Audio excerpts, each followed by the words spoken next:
Okay, so as you can see, currently we are on our week 1, and if I open this week 1 now, you can see that we'll have 3 buildings here.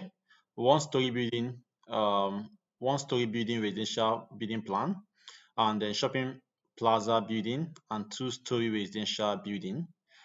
Okay, so I will start with a one-story building, which is here, or I can choose to start with the shopping plaza.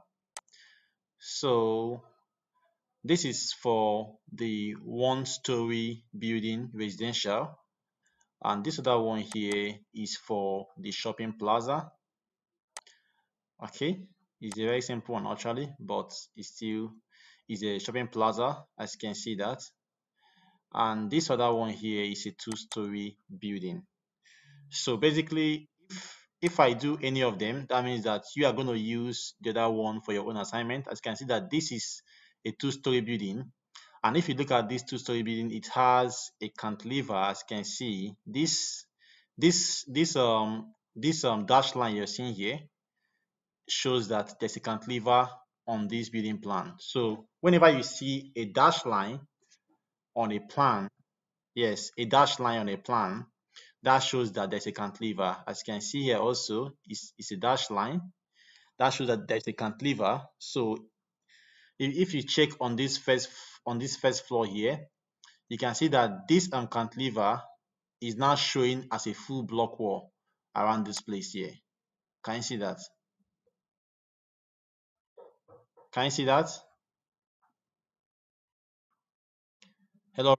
Yes, can you see that? So if you check on this, okay, look at it again. This is the ground floor and this is the first floor. So if you look at this ground floor area here very well, you can see that there's a cantilever here because of this dashed line. Now, if you look at this first floor here, you will see that this cantilever now on this first floor is showing as a full block wall, which means that this block wall is now seen directly on this cantilever slab. So this block wall is seen directly on the cantilever slab. Although there is something what they call superimpose. Superimpose simply means that, let me just copy out these two plans first out. If I copy it out now, for you to do a superimpose, you have to change the color of your entire first floor plan. So I'll just change it now to red.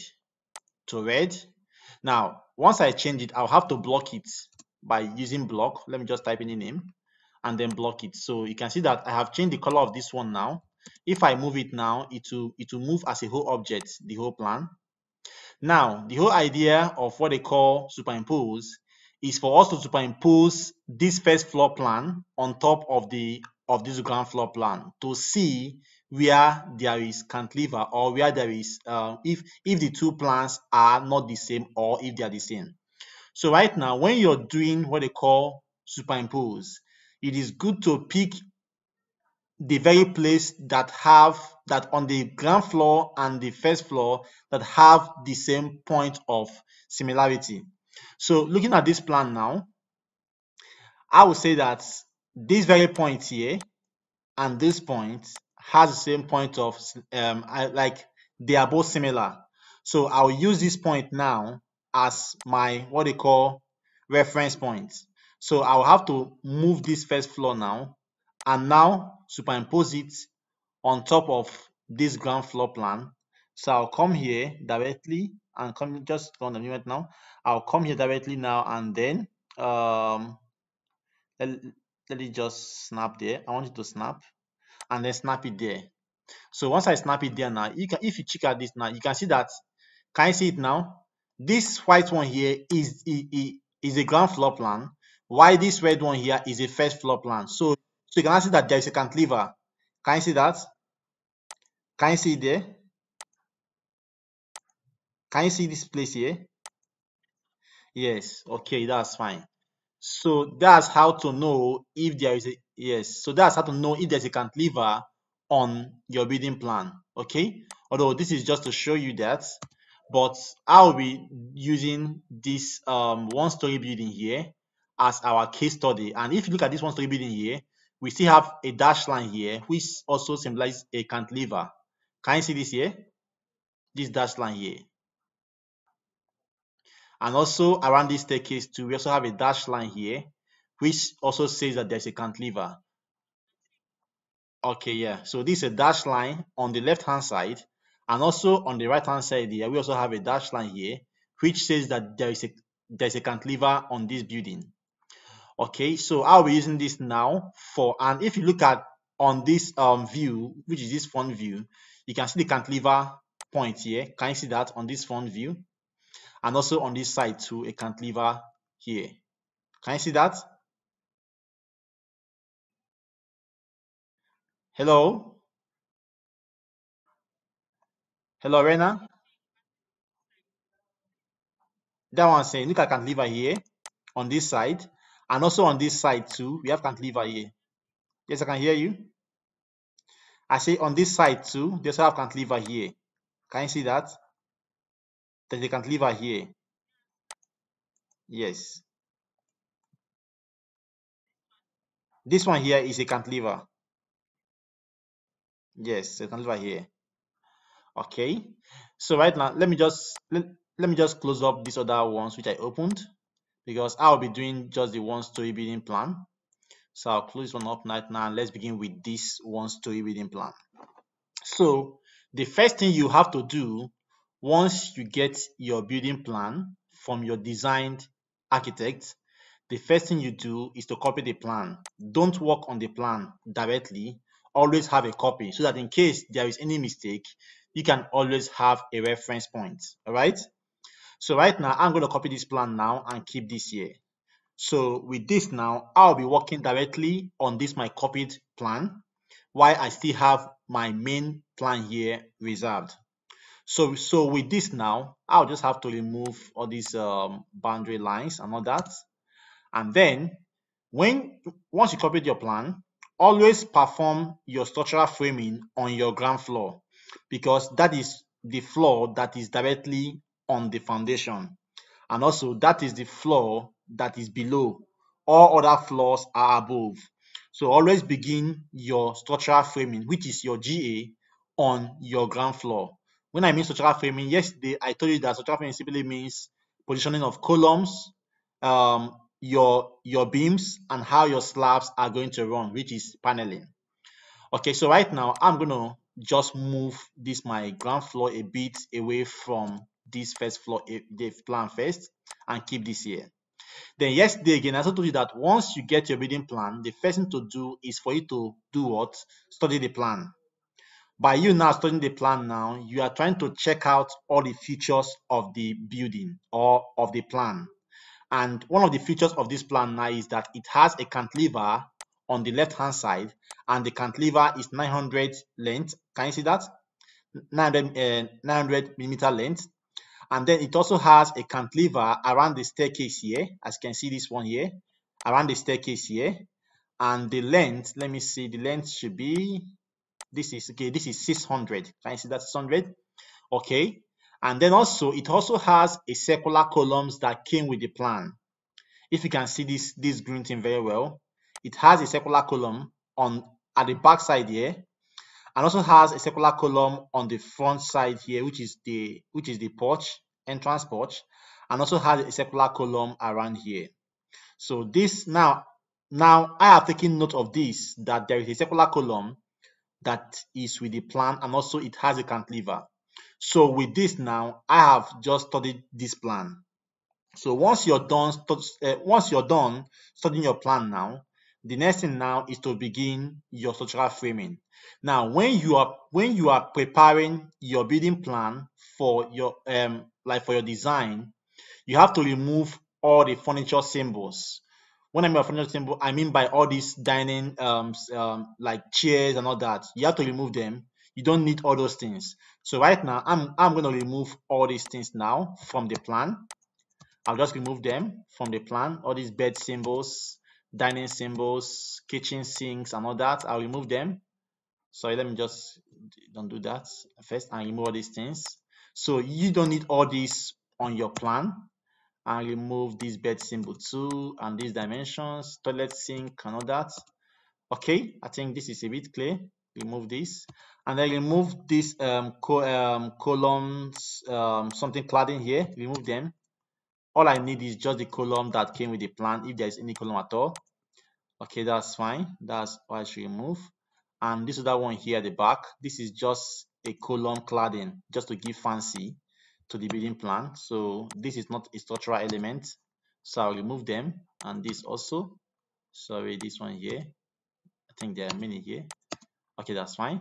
And okay, that's all. So right now, once you're done removing all the furniture symbols, leave the windows first and the doors, because if you go and now take off all the windows and the doors, you might go and mistakenly put a column at the place where door is.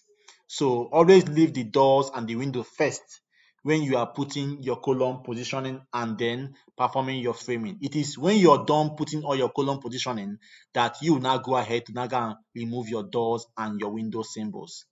Okay, so with this now, I want to now begin my column positioning. Now, before you must begin your column positioning, you must first of all create all your grid lines. Either you call it grid line or you call it axis. So you must first of all create your grid line and also axis. Now, since we are using the software Protastructure as our design software, the software requires you to create two layers when you are performing your structural framing, and those layers should be called column, and the next one should be called grid. So right now, I'll be creating those two layers now. So to create, I don't know if you know how to create a layer on AutoCAD. Do you know? Hello, Rinah?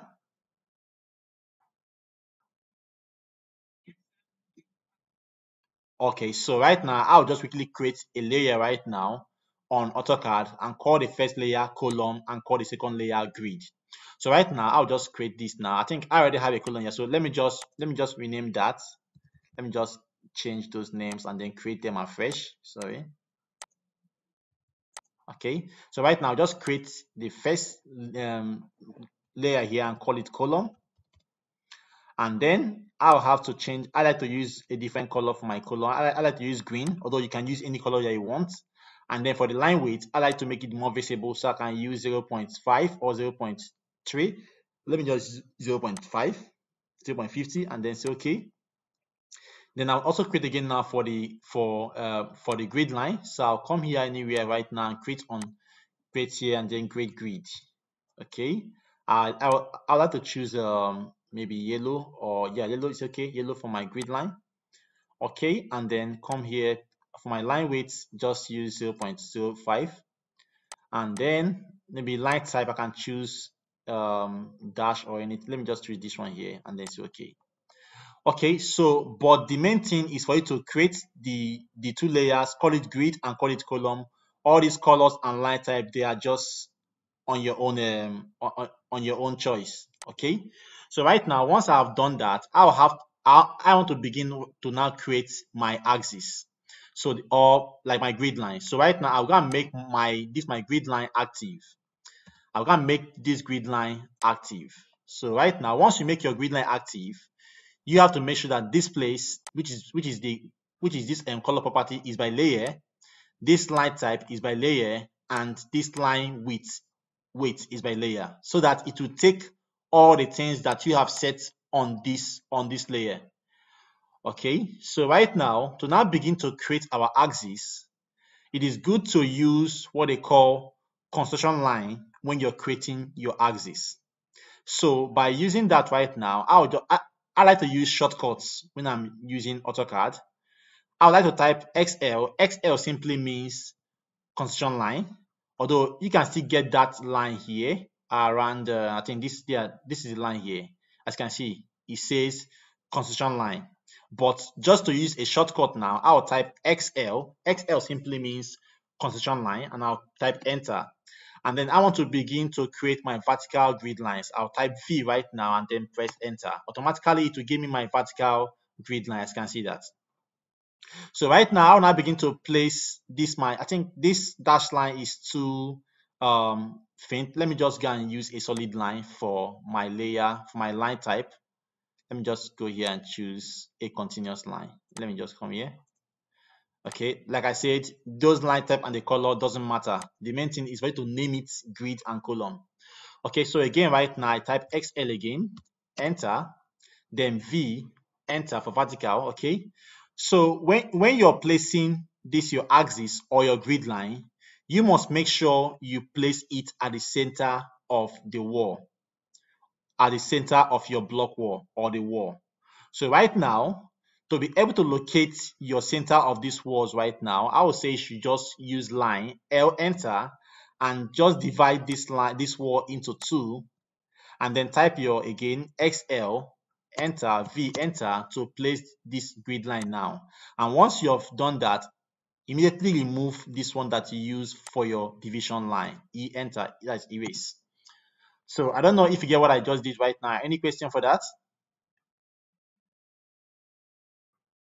Rinah?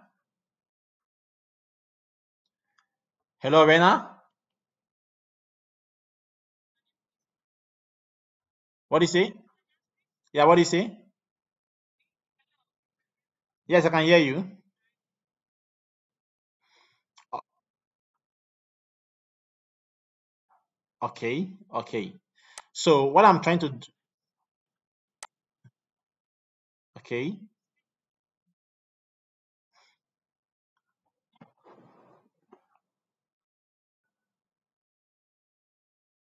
okay.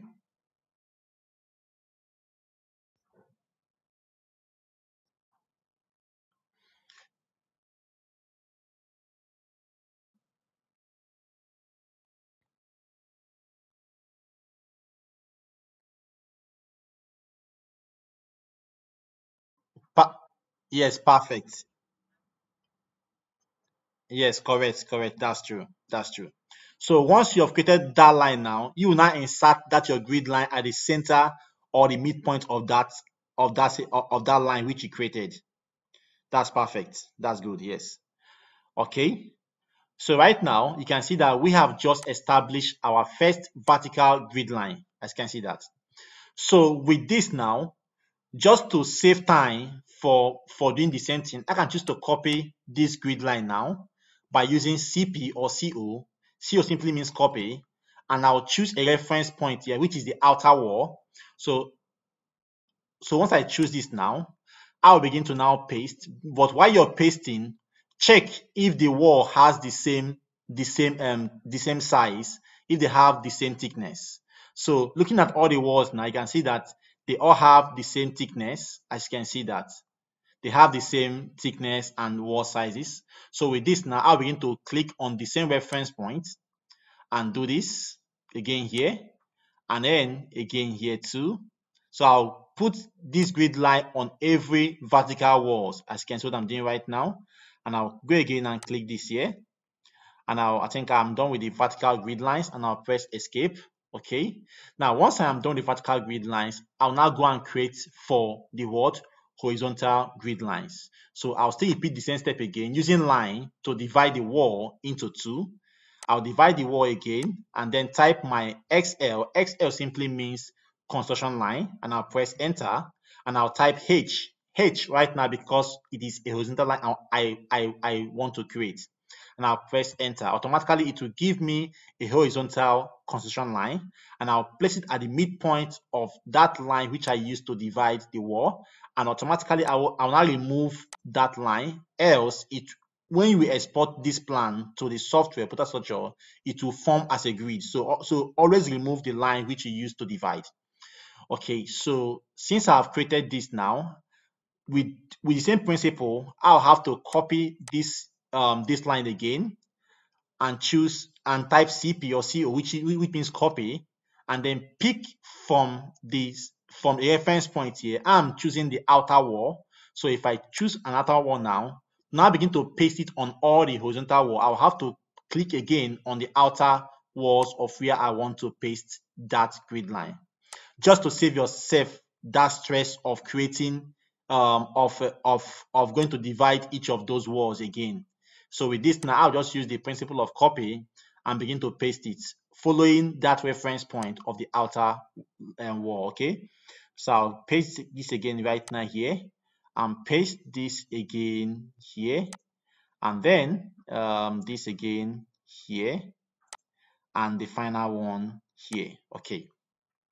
So once you're done right now, as you can see right now, I am done pasting all my grid lines. Now, knowing that we use what they call a construction line to create our grid line, this line doesn't have an end. As you can see, there is no end to this line. So you have to trim it off. Else there is no end to this line. So with this now, to be able to trim this line off, I'll have to use a rectangle, a rectangle to form a boundary around this my plan. So I'll just click on rectangle icon and then just go a bit above, just using just to use your own eye gauge to gauge, and then form a bit boundary between this. Now, once I form this now, you can see that this is now my rectangle, which I just created. Yeah, can you hear me? Can you hear me, Rinah? Can you hear me now? Oh, sorry. Let me know if you can hear me now.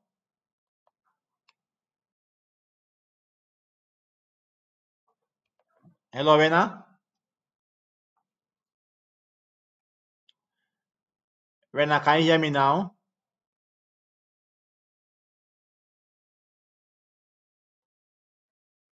Hello, Rinah? Yes, can you hear me now?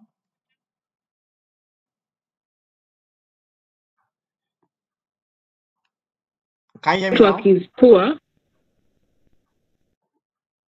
Oh, sorry for that. But can you hear me now?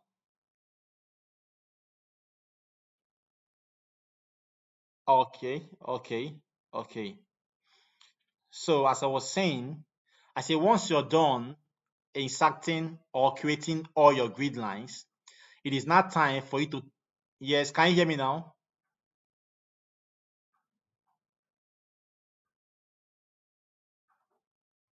Hello?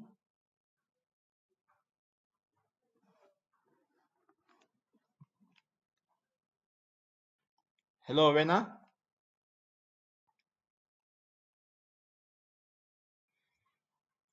Hello, Rena? Yes, can you hear me?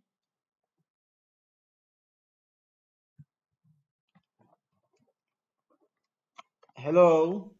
Hello? Yes, can you hear me now? Can you hear me now?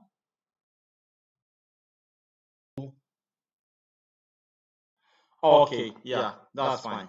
So right now, once you're done placing all your grid lines, the next thing now is to trim off these your excessive grid lines. As you can see that they are so lengthy, they are very long. So I'll have to trim them off now. By doing that now, I'll have to use a rectangle to form a boundary. So I'll just form a boundary using the rectangle. Using my eye gauge now, I'll form a rectangle, something like this. And then once I form that rectangle, I don't know, hello? Do you have two of your system on, either system or the phone on, being connected? It's trying to echo, like I can hear myself from your end.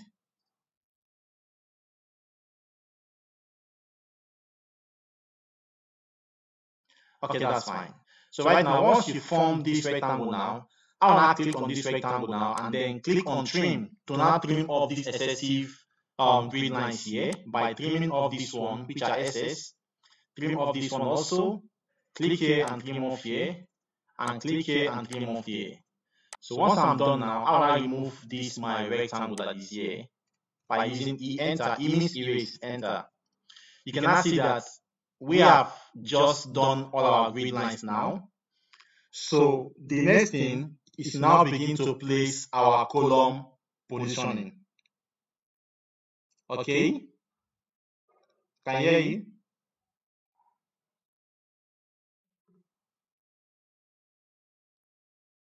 Hello, what do you say?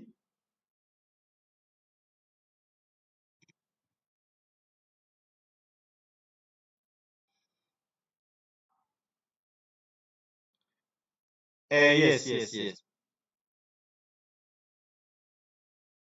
Okay.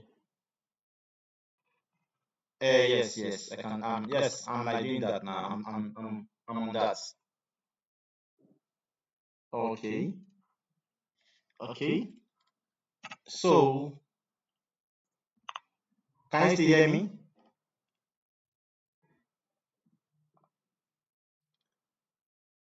I'm asking, can you still hear me? O- Okay, so right now we are going to the column position now. So when doing the column, okay, so we are moving up now to the column positioning. So by doing that now, I'll have to go and change my layer to choose column layer. So I'll click on column layer now, as you can see that now. And I'll make sure that everything on this side is by layer. The color should be by layer, the line type by layer, and the line weight by layer. So while creating your column, since we are using the software Protastructure as our design software, you must use a polygon line to create your column, or you use a rectangle icon to create your column. You must not use a line to create your column. When I mean by you creating your column, you can see that if I want to use a line now, I can see a line here, and then I'm going to create a column of 200 by 200. Let me say 200 by 200, something like this. 200 again, and then 200 now, here 200, and then 200. So you must not use a line to create your column, else it will not show. If you use a line to create your column, it will not show when we export this plan to Protastructure. The reason why it will not show is because this column here is not as a polygon object. As you can see that it has different segments. Can you see that? So you must use a polygon icon or a rectangle icon to create your column. So right now I'm going to use a rectangle icon to create my columns. So I'll just click on the rectangle icon now. Now, before I do that, I'll first of all go and check the width of my wall. So I'll check my wall width now. In this country, we use 225 as our block wall thickness. This is 225, I can see that 225. So because of this now, I will use my minimum column size to be 225 by 225.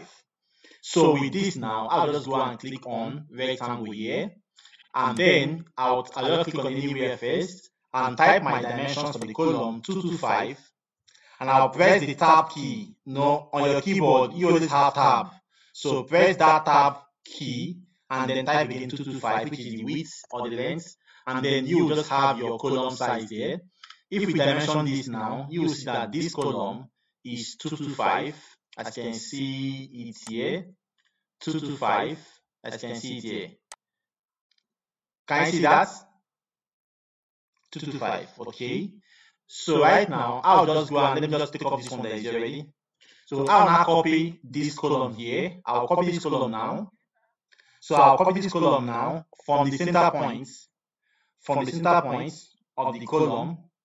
From this point, I'll copy it from center points and then place it now at the center of this grid here and place it there. And I'll press escape. So automatically now we have just established our first column, as you can see it here. Now, yesterday, I was telling you about column spacing. That when you are positioning your column, you must be guided with the column spacing. As a young engineer, you are meant to guide yourself that your maximum column spacing, yesterday I told you, should not be more than 6 meters. So we are going to apply that rule and that principle now for our column positioning. So since we have just established our first column at this endpoint here, I'll now copy this column now and press CP or CO, simply means copy. I'll copy the column again, starting from the center of the grid, and then I'll now begin to paste my column. First of all, I'll just begin to paste it first at anywhere I choose to place my column. Now, as an engineer, you will choose where to place your column points. Nobody will choose that for you. You are the one to decide where you want to place your column. So first of all, I'll just choose any point to put my column. Then after, I'll now begin to now measure each of those distances to see if they suit those kind of distance which I gave you on that principle. That is that the column distances from each other not more than 6 meters. Okay, so I'll come here right now and then place here. So again, since there's already a circular column here, I'll have to leave to place here because I already have a column here, and I'll come here and place something a column here, and I'll come again and let me place choose to place one here. Place one here. So for you to place your column perfectly on a building, just guide yourself with that principle which I told you, that your column spacing not be more than 6 meters. I'll place one here again, and then again I'll come around here. Let me start from here again. I'll come here and place one here. Okay, and I'll come again around. I can choose to place one here first. Let me place one here, and I'll come again. I need to place a column around here at this point here. So, but I'll have to create a grid. As you can see that there is no grid around here. Only one vertical grid that I have here. I'll need to place another horizontal grid before I can place this column here. So I'll leave that first, and then let me look around here again. Let me now enter into placing all the internal columns. I can choose to place one at these points, and then at this point, let me place one here. Okay, so I think for now, let me just assume that I am done placing my columns. But although I'll still check it again if they are all okay. I'll click on escape now. Now I want to place a column directly around this point here. So because of that, now I'll have to provide a grid line here. But first of all, let me just copy a column. I'll copy this column now, but I'll copy it from this point, from this base point here, because I want it to match directly around this point here. So I'll paste it here, and then I'll have to provide a grid. Yes, can you hear me? Yes, I can hear you. What do you say? I can't hear you. What do you say? Rinah, what do you say? Hello? I can't hear you. What do you say? On this column. So I'll need to create a grid line for this column. So I'll just copy this grid line now. I'll copy it now from the center points here. Copy it from here and then place somewhere at the center of the column, which is here. Okay, that's fine. Yes? Let me hear you.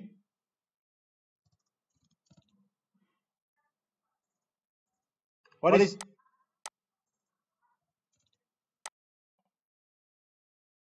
Okay, let me check if my screen is still sharing. Let me check that. Okay, yes, that's true. Let me just share the screen now. Sorry for that. Yeah, that's fine. Okay, I think it's coming up now. I don't know if you can see that. It's coming up. Can you see? Okay, can you see that now? Okay, yeah, that's fine. Okay, so let me just again turn this on. Okay, can you see that now?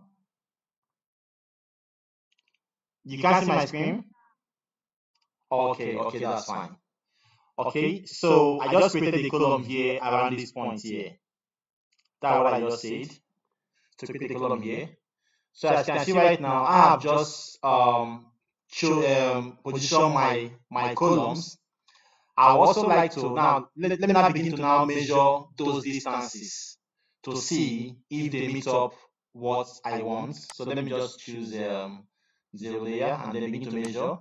So I'll measure now right now from this column, from here to here first. What do I have?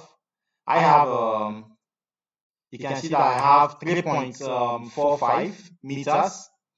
So let me check again from this point, sorry, from this point to this point here, to this column here, I have 5 point something meters. So I can choose to leave this column as it is here, as it is here, so that, but I can still choose to remove it because it is still below that 6 meters.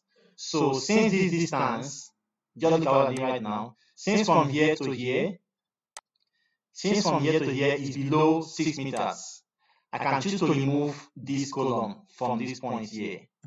Now, there is something I'll tell you right now. While you are doing your design or your framing for your structures, you should also bear in mind to consider the cost of the building, because a good design should be stable. That is the main thing, should be stable. But at the same time, let it not be too expensive for the clients to construct. So you can see that I have just removed this column now, because from our own principle, this distance between these two columns, it is less than 6 meters. So because of that, I'll have to remove this column here and just use a beam to run from this point all the way down to this point here. Okay, that's fine. So with this now, I have just checked this one. I also check this again from this column here to this circular column that was here before. Okay, this is 3.2, which is okay. So I have checked all this line. Let me now go and check for the other one again. I'll check from this column here to this other one here. What is the distance? I have 3.4. Okay, and I'll check again from this point to this point here, to this point here. I have 5.7. Okay, that's fine. Now 5.7, basically I would have gone and remove this column here, because from this column to this column is still within that 6 meters. So I would have chosen to remove this column here, but there is a reason why I will not remove it, and this reason you must take down on your notes. Reason is because we have a cantilever here. Now, at the end of a cantilever, it is good for you to have a column at every end of cantilever. So because this place here is a cantilever end, as you can see that, I'll have to use a column to support that cantilever at this end. Hello, can you hear me, Rinah? Let me know if you get that what I just said right now.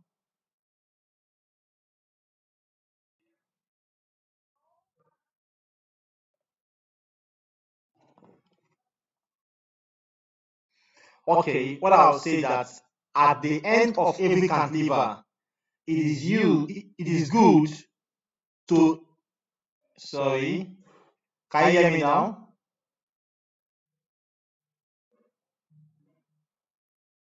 Can you hear me? Yes, can you hear me?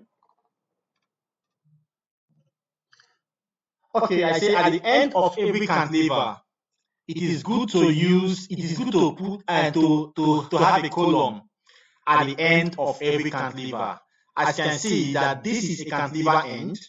So basically, I would have removed this column here, because if I check these two distance from this column to this column here, it is 5.7 meters, as you can see that, and which is within that our 6 meter rule. But since this is a cantilever end, as you can see cantilever here, I'll have to leave this column here. So in summary, always have a column at the end of every cantilever edge. That will help to carry that load on that cantilever, because beam does not carry much load of a cantilever. when the load from a cantilever is too much on a beam, what will happen is that it will make the beam to like twist. It's just like you using your hand to like to now twist your hand. That's how it will behave. When a cantilever load is too much on a beam, it will make that beam to like twist. And when a beam twists, it will cause a structural failure. So it is good to have a column at the end of every cantilever. That is why I will leave this column here, because this is a cantilever end, as you can see that. And I will also leave this other column here, because this is a cantilever end. Can you see that? Can you see that?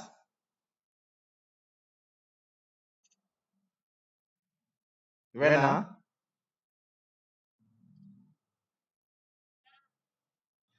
Okay, so did you get what I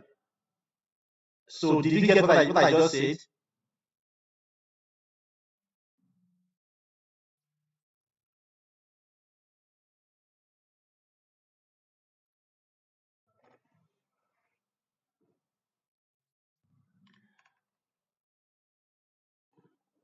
Okay. Yes, that's what I said.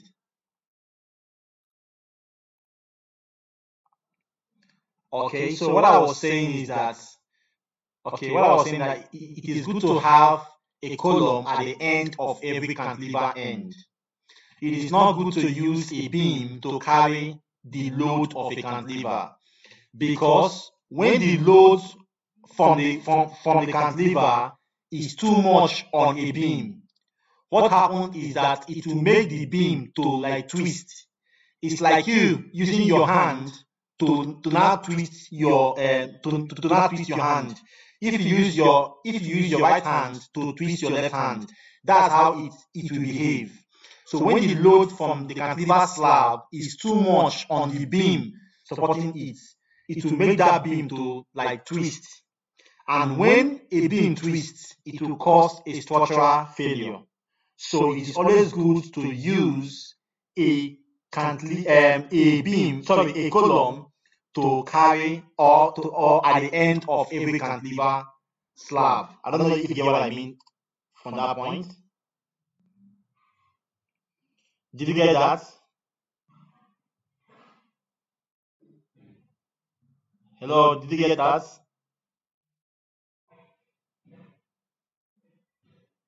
Rena?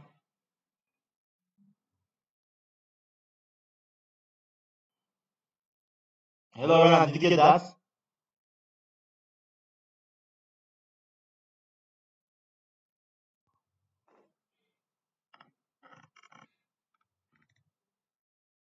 Hello, Rena, did you get that?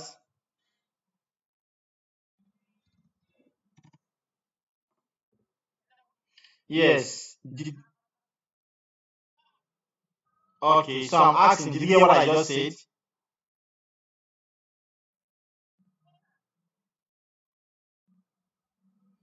Okay, so I was saying that it is good to have your column at the end of every cantilever. It is not good to use a beam to carry cantilever alone, because when the load on a cantilever slab is too much on a beam, what happens is that it will make that beam to like twist. The beam will twist. It's like you using your right hand to now twist your left hand.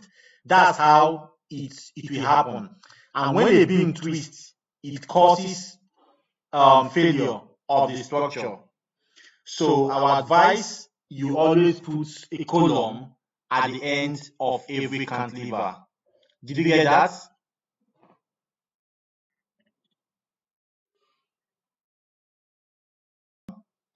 Okay, so since you get that now, I'll now measure again from, okay, so I'll now measure again from this point to this point now.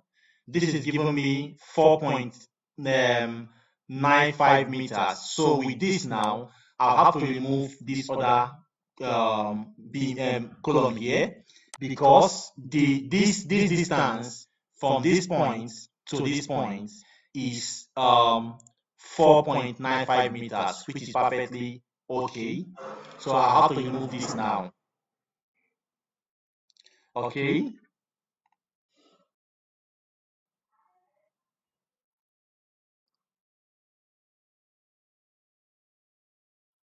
Eh,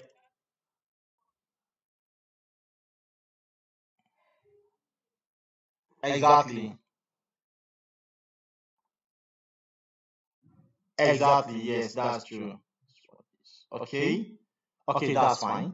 That's fine. So let me now move on now to the next. So with this now, so using the same principle now, I'll just quickly check all my column distances and make sure they are okay. So always make sure you check your column distances and make sure that they are okay. This this one is 6 points, sorry, 3 point something. Let me check that again. From this to this is 3 point something. 3.7 something, that's fine, that's okay. And then from here to here, this is okay, this is 4 point something, which is fine, less than 6 meters. Now, most people don't go as far as checking their column distances. They will just go ahead and go and design using the software Protastructure, which is very, very bad. At the end of everything, you will see that they will not have a good design. It is always good to spend time and do your GA or do your framing of your structure. When you spend time, then you will see that all your members of your structure, they'll just behave okay. Okay, so let me just take it again right now. Now this is 7 meters. As you can see that from this point to this point here is 7 meters, but we have a column directly at the center of this, which is perfectly okay, because with that column now, if you now check from here to here, this is around 2 point something, 2.6, which is okay. And then from here to here, this should be around 4 point something, 4.5, which is okay. And also from the rule which I told you, that once you have a cantilever end, you must always have a column. So this column also is also serving for this cantilever end here. And on this cantilever end also, we also have a circular column here carrying that will help to resist all the load from this cantilever end here. Okay, that's fine and good. So right now, with this now, we are done with our column distances, because if you check all our column distances, they are all below 6 meters. Let me check this one again. This is 5 point something, which is okay. So we have checked all our column distances and then they are okay. We are now moving on to what? Paneling. So paneling simply means how we want our beams to run and how we want to place our slab. So let me know if you have any question on the column position first that I just finished now. Let me know about that. Any question for that?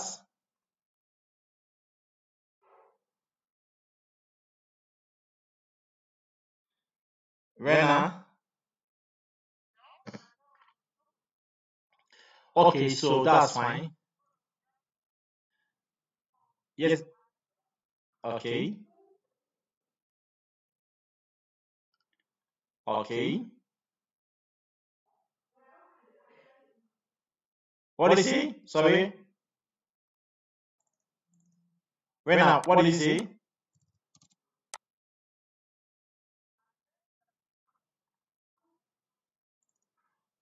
Only what?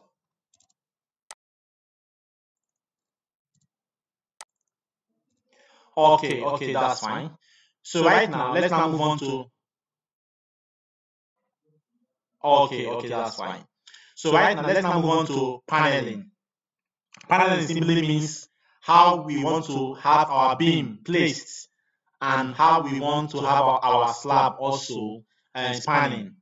So right now, I told you yesterday that for paneling, you have to consider your slab area. So I told you that the maximum slab area, that your slab area must not exceed 30 meter square area. So we will begin to work with that now. So right now, as you can see that we have several panels here. From this maid's bedroom, this would have served as one panel, and this shower, this tea and shower, this men's toilets would have served as another panel. But because we have a guiding principle for paneling that the area of a panel must not exceed 13 square area. So with that now, I can choose to combine these toilets and this room as one panel, and then remove this smaller wall from that, if only these two panels will not exceed 13 square area. So right now, I will confirm that if that is okay. So I'll have to measure this panel now from this point to this point first. This is 5.17 meters. And again, from this point to this point, this is what, 3 point something meters. If I now multiply 5.1 times 3 point something, that will give me around 16 square meter. Do you get that? Okay, yeah. So since it is below 13 square area, I'll now remove this shower here, this toilet one, and also remove this wall here, because I want to combine, I cannot combine these two as a panel. So with this now, I can choose to extend this my wall now to this place, because I want my beam to start from this column here to this column. So I can choose to extend this now and extend this also, and then remove this. And I'll just extend this line to just hit up with this, and this again to hit up with this. So with this now, I can now call this one right now panel 1. So I can call this now P1, which simply means panel 1. And with this, I can choose to now remove this window symbol here and extend my beam line to this, and remove this window line again here, and extend again my beam line to this, and remove this again, and extend my beam line from here, just extend this, extend again.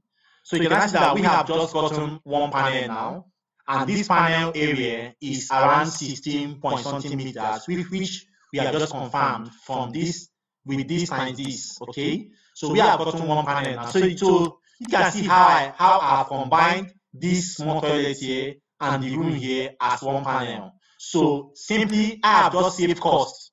I have saved costs for this beam. Instead of us using this one here as a beam, I have saved costs from saving this beam now to just combining it as one panel. So while you are doing your design, always consider saving costs for the clients. It is very, very important. It will help you a lot when you are bidding for a contract with so many companies or with so many engineers. You will see that your own design will be very, very cheap. That's because you followed all the guiding principles that you're meant to follow when you're doing your structural framing and your design. Okay, so with that view again, I will also look at this terrace here and this kitchen. I can choose to combine it together, but first of all, I must check if the area is below 13 square area. So I can choose to I'll measure from this point to this point here. This is 4.575 meters, and from here to here, this is 3 point something meters. So if I times this by this, that will give me around 12 point something or 13 point something square area, which is okay. So since it is less than 30, I can choose to combine this now. So I'll just remove this now. I remove this beam, which is already here, and then remove this line of window here, extend this line, extend this beam, extend this again as a beam, again, and extend here. Okay, and then remove this door here because I want to have a beam to cross here. Remove this door and extend this my beam line to hit on this beam here. Okay, that's fine. I'll now come here right now and then call this panel 2, which is P2, and I'll come here and click on what? I'll just place here. So right now you can see how I have combined this back terrace and the kitchen as one panel. That's because these two areas is below 30 meter square area. Okay. And I'm going to the next one again. To the next one again here. I'll move now to this dining area here. Now, for this dining now, I'll just use this dining as one panel because and I cannot combine it with this main lounge. It will be very big because if I check these two panels now from here to here, that's giving me 7 point something. You can see that 7.05 meters. And if I times it by this, by this 4 times 7, that would almost give me 30 something meters, which is very far. So I cannot combine that. So I'll use this dining as a whole panel. So I'll just remove this window here and extend the beam.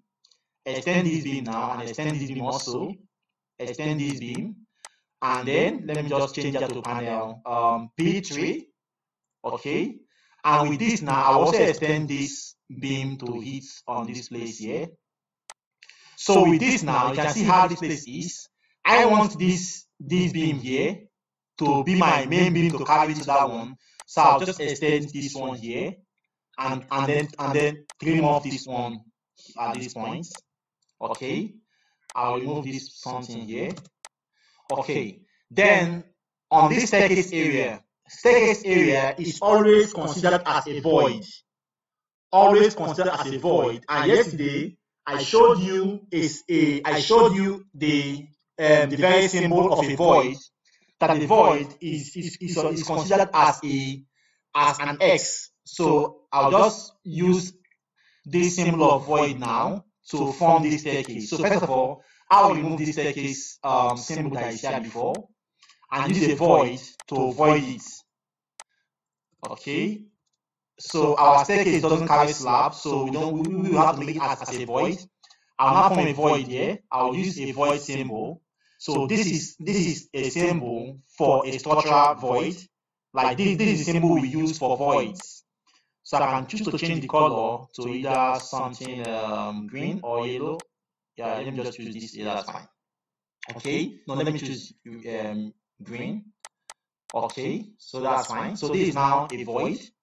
I'll now remove this lobby name here. I'll also extend this my beam to hit on this beam here. So I'll extend this now, extend this and extend this, and then remove this one here. Sorry, did you get me? Did you hear me? I want to know if you hear me. Rinah? Okay, that's fine. So right now, let me now go back to this guest. Yeah, okay, that's fine. Let's now check if you can combine these two. Okay, that's fine. So now, I'll now go to these guests and this entrance porch. Let me now check again if they are below that area. This is 4.9. And then from here to here, this is 3 point something. So 4.9 times 3.7, that is around, I think, around, let me just check that. It is still below 30. So 4.95 multiplied by 3.747, that gives us 18.5 square meter. So that is below 30. So I can choose to combine it now as a panel. So with this now, I'll just quickly remove this beam here. Yes? What do you say? So I can choose to remove this now, and then remove this porch, and then rename this now to panel, this is panel 4, P4, and I'll just bring it down a bit, and then I'll begin to extend my beam lines to hit. Okay, extend this also, and remove this window symbol, remove this door symbol here, and extend my beam to hit this column. Okay, remove this also, and extend my beam here. I'll just remove this door symbol here, and extend my beam to hit this and remove this. Okay, I can see that we have gotten this panel 4 now as a whole panel. Sorry, let me know if you're hearing me, Rinah. Can you hear me?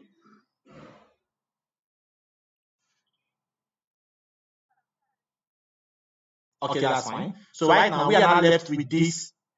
Okay, so we are now left with this last one here, which is now the main lounge. But first of all, I want to extend this my beam across this place. So I'll just remove this door and extend my beam to hit across this place here. Okay, that's fine. So I can choose to have this as a small panel. So I'll just put that right now and use panel 5 here. Just panel 5 here. Now, on this other side here, please pay attention very well on this main lounge. You can see that we have an inclined wall here. Can you see this inclined wall here? This angular, this inclined wall here that's have an angle. Can you see that? Okay, so you can choose to use this inclined wall as a beam. Okay, you can choose to use it as a beam, but me, I will not use it as a beam. I'll just remove it because I will assume that during the construction, they will just use their block wall to form it by themselves. So I want to take my beam to go straight all the way down from this point, all the way down to hit this column here, and from here again to hit this one here. So if I to do that now, I will have to now remove this inclined wall. So I'm not considering this as a beam, but I'm just saying that during the construction, they will use a block wall to form this shape on site. So I'll have to remove this shape now. And then I'll have to confirm again if this distance from here to here, this is 4.425. And then from here to here, this is 4.6. So this is around 20 something meters, 20 something square or 19. Let me just say 4.425 multiplied by 4.653, 4.653. This gives us, sorry, 4.425, sorry, 425 multiplied by 4.653. This gives us 20.5 square meter. So this is perfectly okay as a panel because it is less than 30 meter square area. So I can call this now to be panel 6. This is now panel 6. Okay, I'll move it up a bit. I'll now remove this. Now, because of this now, since I have done this, I can choose to remove this column from here because this distance is already less than 6 meters. So I can choose to remove this column and use a beam to just go straight all the way down from this column down to this place here. So I'll remove this door and window symbol again and extend my beam line all the way down. Let me just pick this as a reference point and extend my beam line from here to here. Okay, and remove again this other window symbol here and extend again my my beam. Yes, let me hear you. What do you say? Hello, what do you say? Rinah? Okay, let me hear you. I hear you.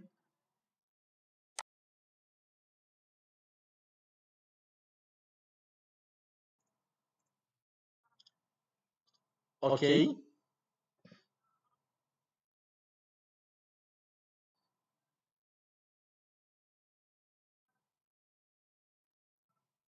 No. If you no.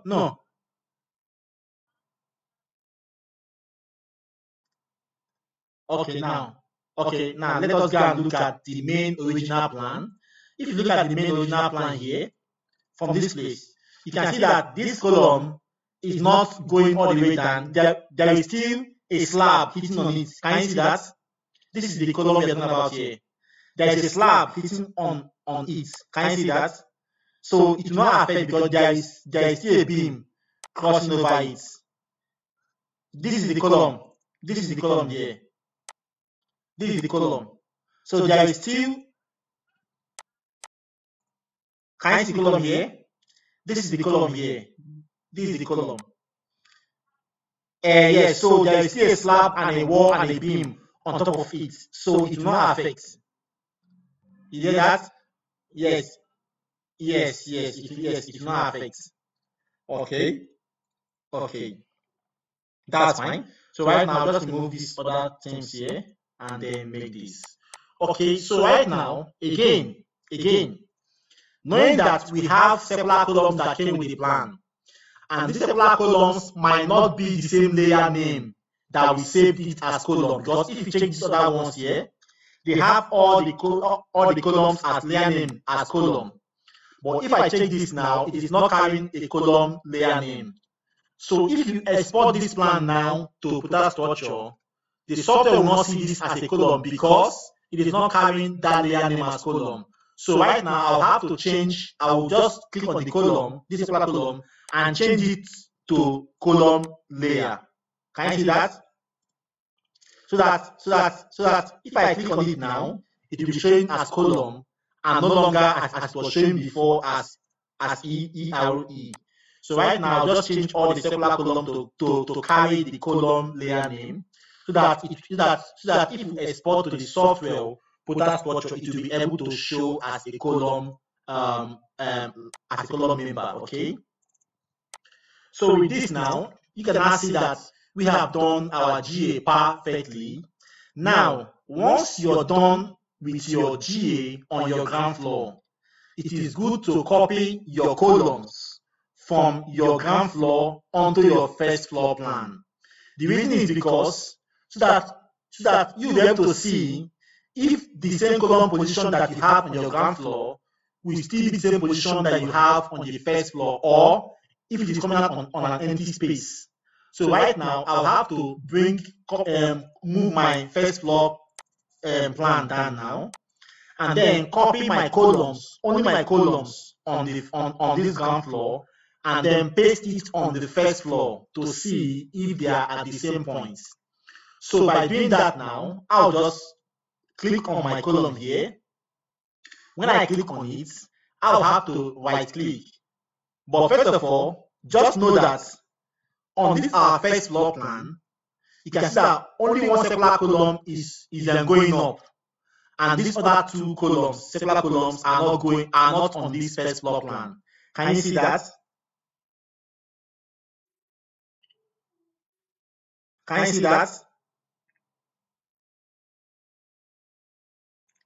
Hello, Rinah. I said if you look at this our first floor plan, you can see that only one secular column is going up to the roof, and there's no other secular column again on the first floor plan. So that means that these two secular columns are going to terminate at the slab. They are stopping at the slab. And if you look at our front view here, you will see that this secular column is not going all the way down to the roof. It is stopping somewhere around the slab. While this other one here starts from the foundation down to the roof. This other one here. Can you see that?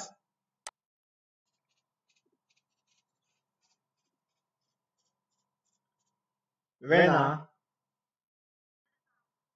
Okay, so right now, when I'm copying my column now, when I'm copying the columns, yes, can you hear me? What do you say?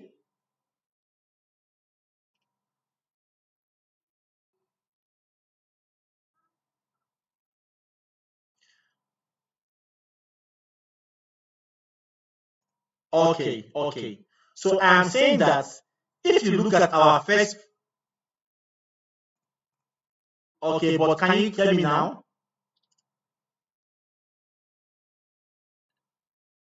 Can you hear me now? Let me know yes or no. Okay, so I'm saying that if you look at this first floor plan, you will see that if you look at our first floor plan, you will see that we have only one secular column, and there's no secular column again. So that means that these two secular columns, this one and this other one, are not on the first floor plan. They are stopping directly on the ground floor plan, which is on the slab. So we have only one column that is going all the way down to the roof. And if you look at our elevation here, you will see that this secular column here is stopping directly at the slab, while this other one here is going all the way down from the foundation down to the roof. Can you see that? Can you see that?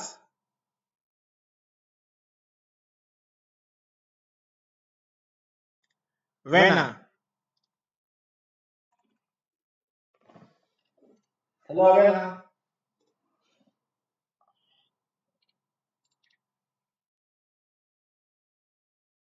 Rinah, can you hear me? Yes, did you get me?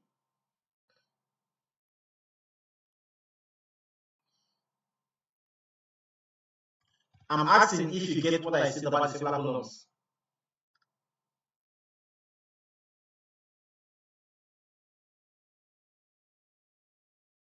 Hello?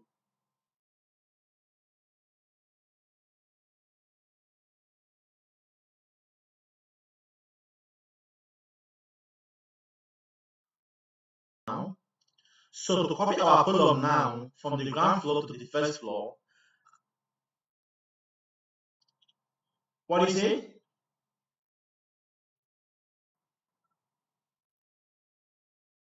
Now, let me now copy my column from the ground to the first floor. So I'll have to click on one of the columns and then right click and say select similar. So it will select all the columns that are similar. So you can see it now, it has not selected all the square columns, as you can see that. So I'll now come and then CO, which means me copy. I'll copy from a reference point. So I'll copy from this point here, which is the same from with the first floor plan, and then paste it directly around this point here. Okay, so right now I can see that I have pasted the columns which I have on the ground floor onto the first floor. And when I pasted it, all the columns appears to be directly on the walls. There is no column that is coming out on empty space, something like this. I don't have any column coming out on empty space like this. So all our columns are still hiding inside the walls. So they are not causing any kind of obstruction to the building. As you can see that all our columns are still inside the structural walls. Although we are going to we are going to add additional columns around these points and also around this point here. Because the reason why this place is not having column is because this circular column is not going up. It is only stopping at the slab. So because of that right now, we are going to create another column that will start from the slab to the roof to be able to carry the weight of the roof around this edge and also around this edge. So with that now, I'll just quickly copy a column. Now, when I'm copying the column now from this point to this point, but I will change the color of the column to have, let me say, pink or magenta, which simply means that any column that has pink is going to start directly from the slab and not from the foundation. Because around this point on the ground floor, we have it as a circular column. But because this column here is not going all the way down to the first floor or to the roof, we have now provide another column that can start from the slab down to the roof to be able to carry the weight around this edge. Okay, so with this now, I'll do the same thing again, copy a column from here, and then come to this edge again and place it here. So basically right now, we have two columns alone that are going to start from the slab all the way down to the roof, which is these two columns which we just introduced on this first floor. So during our design on Protastructure, we are going to take these two columns into consideration. I don't know if you get what I mean.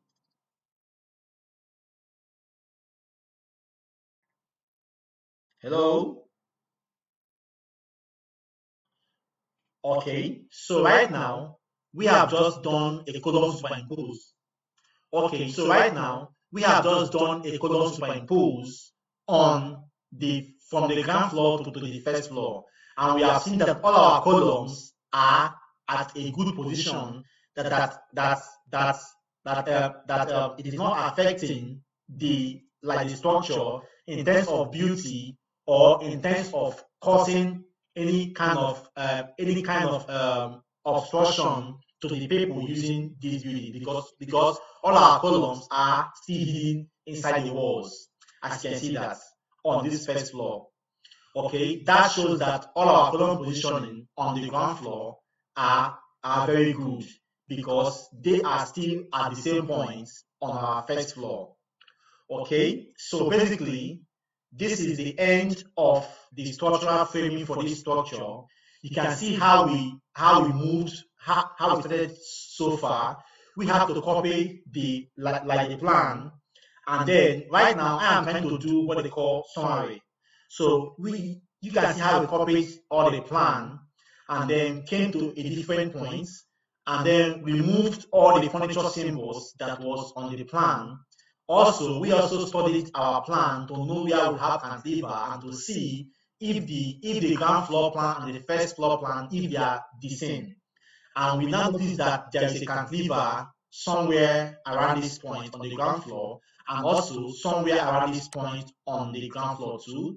And then we also went ahead and then created these two grid lines, these two layers, column and then column layer and also grid line layer. And then we now went ahead and now place our grid line, which I told you that you use what they call XL line, which simply means a construction line to create your axis or your grid lines. And when you're done, you have to now trim it off based on your own eye gauge, and trim it off to get it to now get it as this shape that is short. And when you have done that, you now begin to place your column points using the rules of column spacing. That column spacing must not be more than 6 meters at this age, like as you're a beginner. Guide yourself, and you're seeing that all our column spacing, no one is more than 6 meters, or is around 5 point something and below. Okay, and when we have done all our column positioning, we now went ahead and begin our paneling. And on paneling, I just showed you how to combine two panels together. When you have two panels that is too close, and you've checked the area of the two panels and they are below 30 square area, it is good for you to combine them as one panel. The reason for that is for you to reduce costs of the building, because if you have so many structural members on the buildings, it will also have effect on the cost of the structure. But you can see how we have combined most of the panels to one panel, and we made sure that all our panels are below 30 meter square area, which is according to the design code, Euro code or BS code or American code. Okay, and then when we are done with that, we now incorporate all our columns that we have added on the ground floor onto the first floor.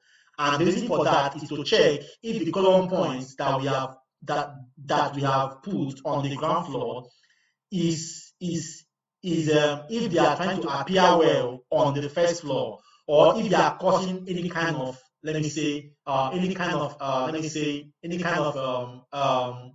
obstruction on the other floor.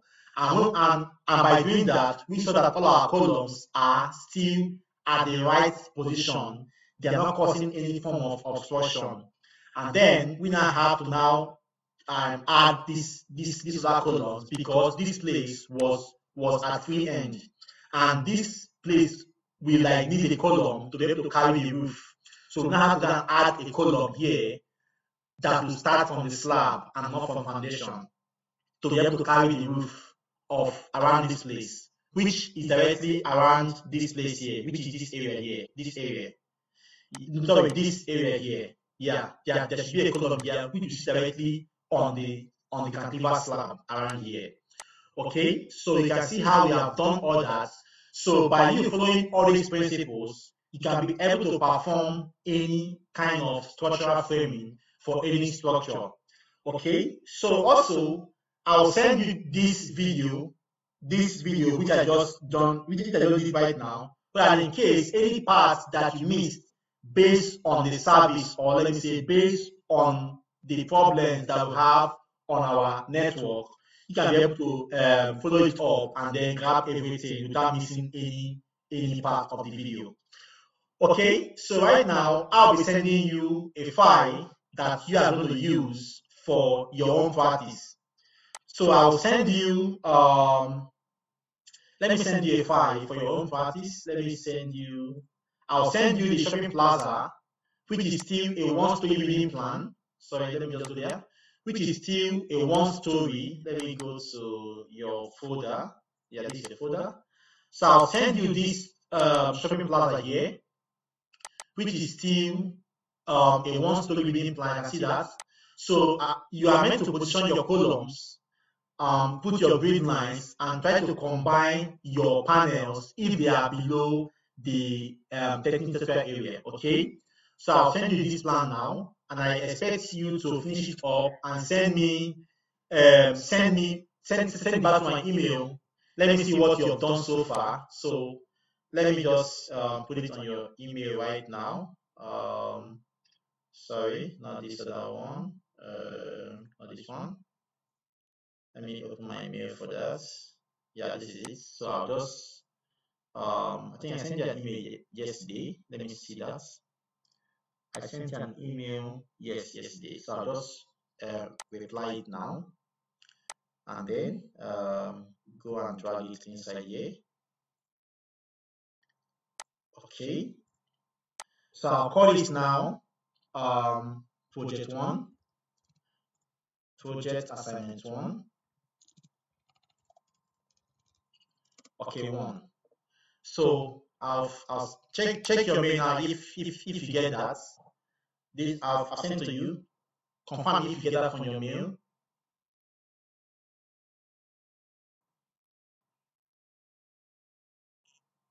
Hello, confirm that please. Did you see that on your mail?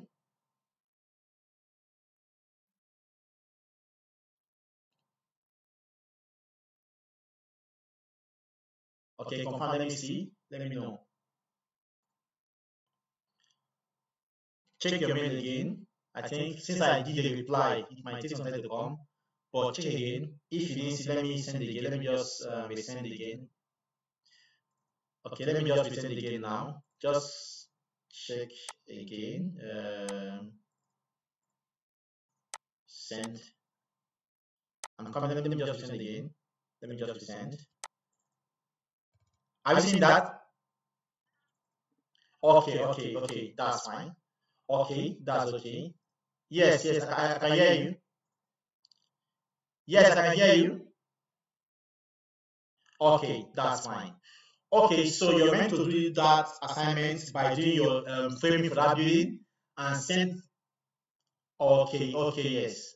So do the framing for that structure and send it back to me by tomorrow. What did you say? What did you say? Okay, so let me know. Are we going to meet tomorrow? Yes. Yes, tomorrow.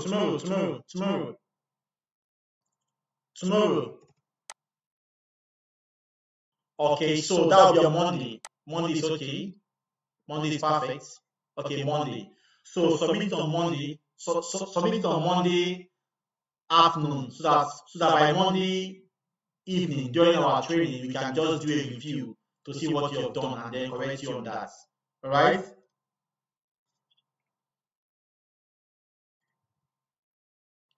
Did you hear me? Okay, that's fine. So any questions so far? Let me know if you have any questions so far for any question so far for today.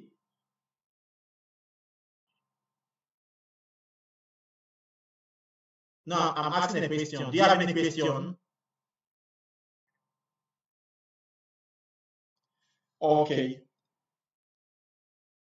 Yes, I can hear you.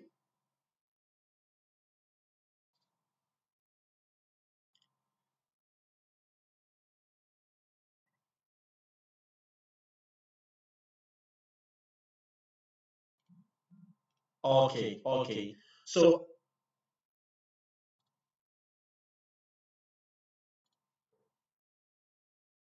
okay, okay, that's fine. So I'll send you this video by tomorrow evening or by tomorrow so that you can watch it and then get all what you didn't get.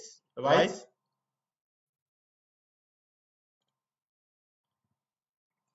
Did you get me? Okay, so we'll now call it a day and then see you again on Monday. Okay, but if you have any question, you can just drop it. Okay, let me hear you. Yes, what did you say? Yes, I can hear you. What did you say? I'm with you.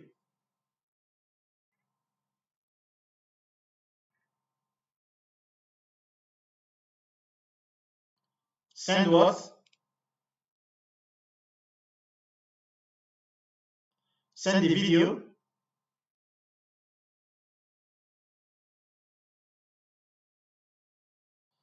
Hello, Rinah. What did you say?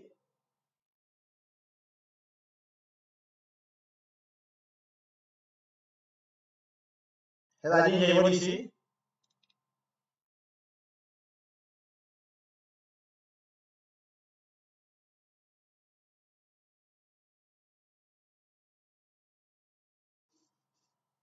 Hello. Let me call you on WhatsApp so that we can talk. I think there is service is disturbing. Let me call you on WhatsApp. Let me hear what you're saying.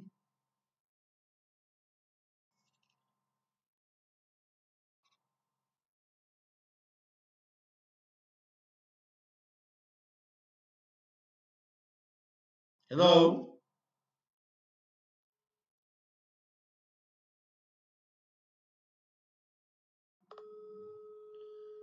Okay, please pick your call through WhatsApp. Let me call you because we have ended for today's training. Yes, can you hear me?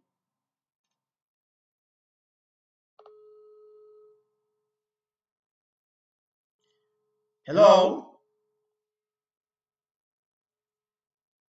Please pick your call via WhatsApp.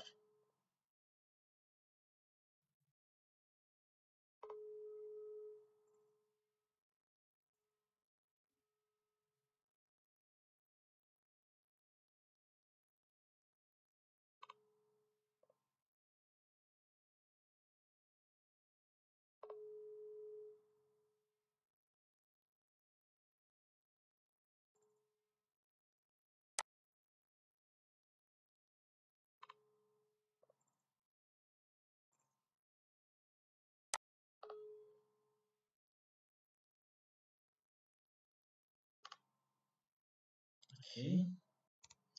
Okay, so you can see how our training looks like. Ekidel mentorship training looks like. So if you're interested to join our training, I'll say that you can just use the link down below and then join our online training. It is a it's a paid training, but we will train you everything about structural design. So thank you and God bless you. Goodbye.